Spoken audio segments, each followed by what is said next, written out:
Video momen ibu-ibu tertangkap basah mencuri uang di acara hajatan viral di media sosial. Ibu itu datang dengan menyamar sebagai tamu undangan. Video dibagikan oleh akun TikTok @abilokun. Aksi itu pun membuat para tamu yang hadir dalam acara pernikahan itu menjadi heboh. Wanita menyamar jadi tamu undangan. Melansir dari video yang dibagikan disebutkan, jika seorang wanita yang mengenakan kerudung abu-abu dengan masker berwarna hitam itu berpura-pura menyamar sebagai tamu undangan di sebuah acara pernikahan.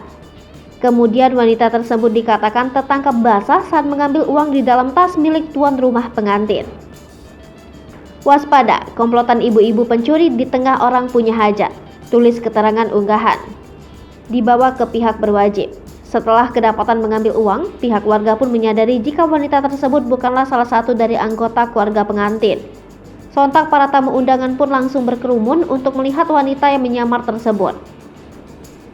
Ibu itu pun langsung dibawa ke pihak berwajib untuk diproses lebih lanjut. Menjadi viral. Setelah dibagikan, video itu pun menjadi ramai di media sosial, telah ditonton lebih dari 4,6 juta kali. Banyak pula warganet mengatakan, jika aksi pencurian di acara hajatan rupanya sudah kerap kali terjadi.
Hai pemirsa Sri Popo TV, jangan lupa komen, like, dan subscribe, serta tonton terus berita-berita terupdate lainnya ya.